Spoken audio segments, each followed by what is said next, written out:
Hi guys, welcome to another interesting video on the playlist of reinforcement learning. நம்ம reinforcement learning playlistல value based algorithms ஆன Q-learning, deep Q-learning பத்தி already பார்த்துட்டோம். இந்த வீடியோவில் நம்மளோட first policy based approach ஆன policy gradient algorithm பத்தி டீட்டெயில்டாக பார்க்கலாம். So let's get into the video.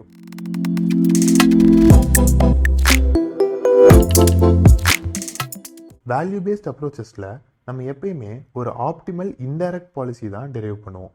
இங்கே இன்டைரக்ட்னு நான் எதை மீன் பண்ணுறேன்னா, நம்ம பாலிசியை டைரெக்டாக எஸ்டிமேட் பண்ணாமல் Q வேல்யூங்கிற ஒரு வேல்யூவோட ஹெல்ப்போட நம்ம பாலிசி எஸ்டிமேட் பண்ணுவோம். On the other hand policy கிரேடியன்ட்டோட அப்ரோச் என்னென்னா, டைரெக்டாக நம்ம பாலிசியவே எஸ்டிமேட் பண்ணிட்டா என்ன. அப்படிப்பட்ட அல்கோரிதமை இப்போ ஸ்டெப் பை ஸ்டெப்பாக நம்ம எப்படி ஒர்க் ஆகுதுன்னு பார்க்கலாம். ஃபர்ஸ்ட்டு நான் பாலிசி நெட்வொர்க்குங்கிற ஒரு நியூரல் நெட்வொர்க்கை இனிஷியலைஸ் பண்ணுவேன். இந்த நியூரல் நெட்வொர்க் என்னோட கரண்ட் ஸ்டேட்டை இன்புட்டாக வாங்கிட்டு அந்த ஸ்டேட்டில் எந்த ஆக்ஷன் எடுக்கிறது எனக்கு பெஸ்ட்டுங்கிற ப்ராபபிலிட்டிஸை அவுட்புட்டாக கொடுக்கும். நம்ம பாலிசி கிரேடியன்ட் அல்கோரிதமில் ரெண்டு மெயின் ஸ்டேஜஸ் இருக்குது. நம்ம ஃபஸ்ட்டு ஸ்டேஜஸில் ஒரு ஸ்டேட்டையும் நம்ம இந்த நெட்வொர்க்குக்கு இன்புட்டாக பாஸ் பண்ணி அந்த நெட்வொர்க் எனக்கு என்னென்ன ப்ராபபிலிட்டி ஆக்ஷன்ஸை கொடுக்குதோ அதில் பெஸ்ட் ப்ராபபிலிட்டியை சூஸ் பண்ணி அந்த ஆக்ஷனை நான் என்விரான்மெண்ட்டில் எடுப்பேன். அந்த என்விரான்மெண்ட் எனக்கு நெக்ஸ்ட் ஸ்டேட்டையும் நான் கரண்ட்டாக எடுத்த ஆக்ஷனுக்கு ஒரு ரிவார்டையும் கொடுக்கும். இப்போது என்னோட கரண்ட் ஸ்டேட், அந்த ஸ்டேட்டில் நான் எடுத்த ஆக்ஷன் அண்ட் அந்த ஆக்ஷனுக்கு எனக்கு கிடைச்ச ரிவார்ட், இதை என்னோட மெமரியில் சேவ் பண்ணிடுவேன். என்னோட நெக்ஸ்ட் ஸ்டேட்டை நியூரல் நெட்வொர்க்குக்கு பாஸ் பண்ணுவேன். அண்ட் என்னோட நியூரல் நெட்வொர்க் கொடுக்கக்கூடிய ஆக்ஷன்ஸை நான் என்விரான்மெண்ட்டில் எடுத்து அந்த ஆக்ஷனுக்கு கிடைக்கக்கூடிய ரிவார்டை அகைன் நான் மெமரியில் சேவ் பண்ணிடுவேன். இப்படி மல்டிபிள் எபாக்ஸ் ரன் பண்ணுவேன். அதாவது ஒரு என்டையர் எபிசோட் முடிகிற வரைக்கும் நான் எல்லா ஸ்டேட்ஸையும் இன்புட் பாஸ் பண்ணி அந்த ஸ்டேட்டோட ஆக்ஷன்ஸ் அண்ட் அதுக்கு எனக்கு கிடைச்ச ரிவார்ட் இது எல்லாத்தையுமே நான் மெமரியில் சேவ் பண்ணிடுவேன். நோட் தட் இப்போ வரைக்கும் நமக்கு வந்த எல்லா ஆக்ஷன்ஸுமே ஒரு ரேண்டம் சாய்ஸ் தான். நம்மளோட நெட்வொர்க் இன்னும் ஆப்டிமைஸே ஆகலை. இப்போ கொடுக்கக்கூடிய எல்லா ஆக்ஷன்ஸுமே ரேண்டமாக நமக்கு வந்திருக்கக்கூடிய ஆக்ஷன்ஸ் தான். அண்ட் இந்த ஆக்ஷன்ஸ்க்கு எனக்கு என்ன ரிவார்ட்ஸ் கிடைச்சிச்சு என்விரான்மெண்ட்டில் அப்படிங்கிற இன்ஃபர்மேஷன்ஸ் மட்டும்தான். இதோட நெக்ஸ்ட் ஸ்டேஜ் தான் நம்ம நியூரல் நெட்வொர்க்கை ஆப்டிமைஸ் பண்ணக்கூடிய ஸ்டேஜ். நமக்கு deep Q லேர்னிங்கில் Q estimate and Q டார்கெட்னு ரெண்டு வேல்யூஸ் இருந்தது. அதனால் நம்மளோட லாஸ் ஃபங்க்ஷன் ரொம்ப சிம்பிளாக இருந்தது. நம்ம பாலிசி கிரேடியன்ட் அல்கோரிதமில் நம்ம எப்படி ஒரு லாஸ் ஃபங்க்ஷனை கிரியேட் பண்ணலாம்? ஃபஸ்ட்டு நம்ம அப்ஜெக்டிவ் ஆஃப் லாஸ் ஃபங்க்ஷன் என்ன? ஒரு ஆக்ஷனை எடுத்து அந்த ஆக்ஷனுக்கு ஹையர் ரிவார்ட் கொடுத்துருந்துச்சுன்னா ஃபியூச்சரில் நான் அந்த ஆக்ஷனை நிறைய டைம் எடுக்கணும். இதே ஒரு ஆக்ஷனை எடுத்து அந்த ஆக்ஷனுக்கு லெஸர் ரிவார்ட் கொடுத்துருந்துச்சுன்னா ஃபியூச்சரில் அந்த ஆக்ஷனை நான் ஃபீவர் டைம்ஸ் அதை எடுக்கணும்.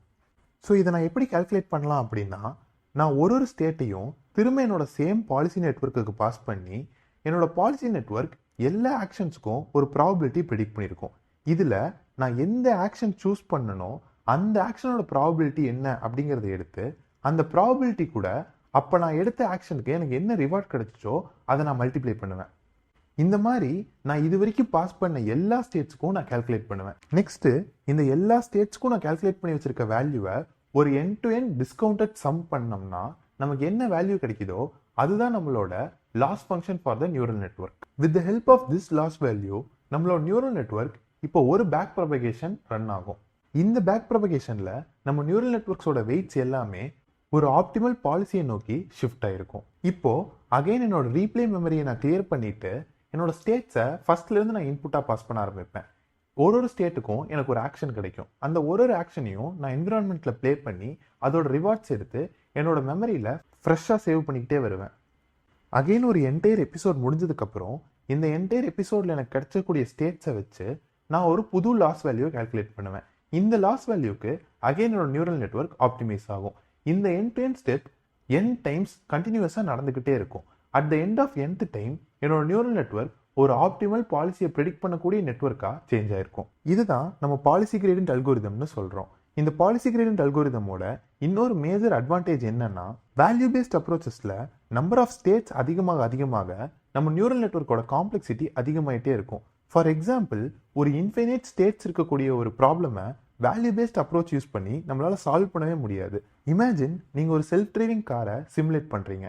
இந்த காரால் எவ்வளோ டிகிரியில் வேணால் டேர்ன் பண்ண முடியும், 30, 30.5, 30.6 etcetera. So number of possible ஆக்ஷன்ஸுங்கிறது இன்ஃபைனைட். ஸோ இப்படி இருக்கிற ஒரு ப்ராப்ளம் ஸ்டேட்மெண்ட்டுக்கு நம்மளோட நியூரல் நெட்வொர்க்கில் அவுட்புட் லேயர் செட் பண்ணுறது இம்பாசிபிள். இதுவே என்னோட பாலிசி பேஸ்ட் அப்ரோச்சஸாக இருந்ததுன்னா நான் டைரெக்டாக அந்த வேல்யூவை ப்ரெடிக்ட் பண்ணுற மாதிரி என்னோட நியூரல் நெட்வொர்க்கை செட் பண்ண முடியும், லைக் அ ரிக்ரெஷன் ப்ராப்ளம். ஸோ இந்த வீடியோவில் பாலிசி கிரேடியன்ட் அல்கோரிதமோட ஒர்க்கிங் பற்றி டீட்டெயில்டாக பார்த்தோம். நெக்ஸ்ட் வீடியோவில் ஆக்டர் கிரிட்டிக் அல்கோரிதம் பற்றி பார்க்கலாம். ஸோ தேங்க்ஸ் ஃபார் வாட்சிங் திஸ் வீடியோ. Stay tuned.